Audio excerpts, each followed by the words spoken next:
Hello everyone, I am Rahul. So today we are going to deal with the phenomena of heat transfer and how it happens on Earth. So I will start with the basic definitions and basic types of heat. So first of all, temperature and heat. So what is temperature? Normally we say it is degree of hotness or coldness of the body. So what do you mean by temperature is it is an average speed of atoms and molecules. Now everybody knows that minus 273.15 degrees Celsius is the absolute zero temperature. Here all the atomic motion stops, that is it doesn't even vibrate little bit.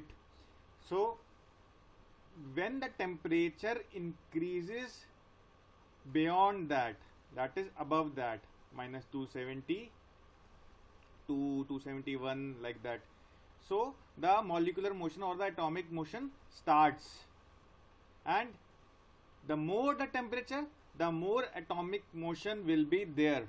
Fine. So a body is cold relative to the other body. Actually every body has heat whose temperature is above this temperature, but if a body is at 15 degrees Celsius, it is hotter than at 0 degrees Celsius. So hotness and coldness is relative, and which is measured by this temperature. Fine. So what is heat? Now heat is the energy which is being transferred from one object to another because of difference in temperature between them. Fine. So whenever there is difference in temperature, the body having more heat or at higher temperature passes on the heat to the body at lower temperature, and even in its own. So for example, a metal is there, so the heat is transferred from the hotter region of the metal to the colder region of the metal through conduction. So there are four main processes by which the heat is transferred. First of all is conduction. You need to remember is that it is always by the vibration of particles. Means particle is there and it doesn't move, just it collides with other particle due to its vibration, then it's collided with the other particle. So there is heat transfer from one place to another. Then there is convection. Convection is there when there is actual movement of the molecules. Fine. Advection. Now advection and convection, there is a difference. In advection there is horizontal movement of the molecules, and in convection there is vertical movement of the molecules. Fine. In radiation, what we have is the rays are passed without the need of material medium. That is, they don't need air or some molecules of matter to pass through. They can pass even in vacuum. These are of the type of electromagnetic waves which travel with the speed of light. So let's move ahead. Now what is phase change?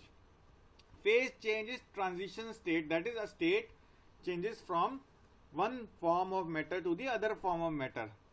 So a heat is required for phase change. For example, ice is converted into water through absorption of heat, and then water is converted to steam or water vapors through more absorption of heat. Fine. So heat required for phase change is in the processes like melting. Now this here, when ice will turn into water, vaporization, when water will turn into vapor, sublimation, when solid directly converts into gas. Here liquid into gas, here solid into liquid. Then it is the opposite, condensation. What happens when the liquid is formed from gas? Fusion, when solid is formed from liquid. And deposition, when gas directly turns into solid without the intervening phase of liquid. Fine. So these are the various phases which can be easily elucidated with the help of this diagram at the left. First of all, we take a solid. For melting, what we do? Provide heat, then it will melt, convert into liquid. Again provide heat, it will convert into vapors. Again provide more heat, it will ionize and turn into plasma, which is found in thermosphere's top part, which is called ionosphere. Fine. The opposite process is when plasma will turn into ions, and ions are positively charged, and when they receive electrons, they will turn into gas. Then this gas, on condensation or cooling, becomes liquid. Then liquid, further cooling, becomes solid. The other processes where the intermediate phase is not there, solid directly converts into gases, sublimation, and gas converting directly into solid is deposition. Fine. So let's move ahead. Now I have already told you these mechanisms of heat transfer. Now this boiling of water in this can, you can see this is convection is going on. The movement is like this, vertical movement. Fine. Conduction is because due to vibration of particles in the metal also, and because of this heating of the metal particles, it will transfer the heat to finally to the handle of the metal can. Okay. Then radiation is through directly those light waves are coming out and they are heating our hand. It is called radiation. So three types are there. So let's move ahead. Now one more type was there, advection. I've already told you it is a transfer of heat in the horizontal direction. Fine. Now advection is of two types, warm air advection and cold air advection. Now see the example here, that how fog is formed. One way is through advection. Suppose warmer most moist air of land, when it moves over a colder surface of water, what happens is condensation happens, and whenever condensation happens, cloud type thing is formed. Condensation happens normally near the tropopause, but here it happens because here the temperature falls below dew point or reaches dew point, due to which the vapors are condensed into minute droplets which hang in the air, which we call it fog. Fine. So let's move ahead. Now what is specific heat capacity? Now it is the amount of heat required to raise the temperature of 1 gram of water by 1 degree Celsius, or any material by 1 degree Celsius. So to raise the temperature, now I have told you a definition which is a normal one. If you take in SI unit, then you take it as Kelvin and kilo. To raise the temperature by 1 Kelvin, different substances need different amounts of energies, obviously, because they have different molecular configuration bonding. Metals will have different energy, non-metals even don't have energy, you can say, because they don't conduct. They will take energy but they will not pass on to the other molecules. So examples are copper, water, wood. So they have different energy needs to raise the temperature by 1 Kelvin. So I have already told you a definition that amount of energy needed to raise the temperature of 1 kilogram of water by 1 Kelvin is specific heat capacity. This is in SI units, standard international units. So now I have to differentiate between two more kinds of heat, that is sensible heat and latent heat. Now what is sensible heat? Sensible heat generally means the heat we can feel. So in sensible heat, always remember there is change in temperature. See here, 60 degree Fahrenheit, 212 degree Fahrenheit. And if you see in degree Celsius, you can understand it more clearly. 15 degree Celsius temperature water. When we provide sensible heat, temperature rises till 100 degree Celsius, but the phase remains same. It remains in same state. So whenever temperature changes but state remains same, it is called sensible heat. And when the phase changes but temperature remains same, it is called latent heat. That is heat required just to change the phase without the increase in temperature. Now, so let's see this graph here. Now you can see that when we have solid liquid interface here and we provide very little heat, there is huge rise in temperature. You can see here from 0 to 100 degrees Celsius temperature rise of water is due to very less provision of heat. And now this is liquid till here, and then we provide latent heat and see how much heat we have to provide. This all is latent heat or heat of vaporization, and then here it will convert into the gaseous phase or water vapor. So there is no temperature change. See here, no temperature change, but a lot of heat is required. Let's move ahead. Coming to radiation. Now radiation, all objects above the temperature of absolute absolute zero radiate to the surrounding environment. Always remember that. So sun is so much hot, obviously it will radiate a lot of radiation. Fine.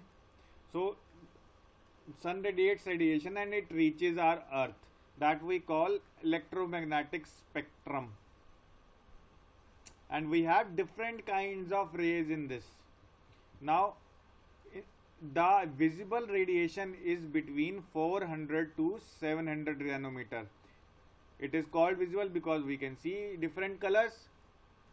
Then you should remember the formula of wavelength and frequency.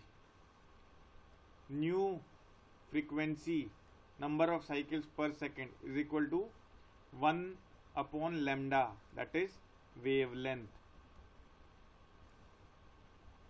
That is length of the wave. Now more the frequency, lesser will be the wavelength, and energy is proportional to frequency. That is more the frequency, more the energy and lesser the wavelength, or vice versa, more the wavelength, lesser the frequency and lesser the energy. Fine. So as we move towards higher frequency or lower wavelength, we have increase in energy. So the left end of visible or more frequency radiations like UV, X-ray, gamma rays are very harmful to our body. They cause various diseases like cancers in case of UV and X-rays. And if you go towards the right side where we have more wavelength and less frequency, hence less energy, we have infrared, that is main causing agent of heating. Then microwave, that also heats because by the collision, microwave oven. Then we have FM radiation. Then we have short wave radiation. Here we have radio waves, etc. Fine. So this electromagnetic spectrum, here all the waves travel with the speed of light. I have already told you. So these radiations can be varied from infinitely short to infinitely long wavelength. As you can see here it is very short wavelength and very higher frequency. Here it is very large wavelength. Now you should also remember that infinity is always relative. A dinosaur is much bigger than a what? A small ant. An ant is much bigger in comparison to a microorganism, and microorganism is much bigger in compared to a atom.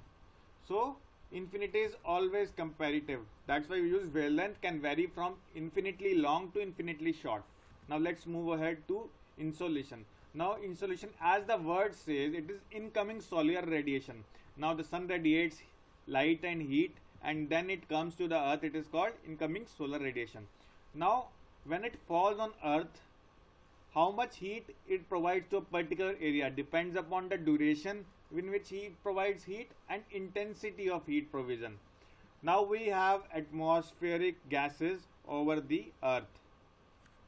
So when the heat is being received, the energy of this wave which is falling at the equator and this wave which is falling near the poles have been same, but this leads to more heating, and at poles we get lower heating because it is refracted and scattered by the atmosphere as it has to travel more as compared to the rays falling on equator.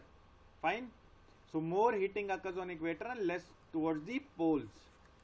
So moving forward, now because of this we have a global heat imbalance, that is between 35 degree north and 35 degree south we have the direct sunlight towards the earth, and hence more heating here. So insolation is more than radiation here.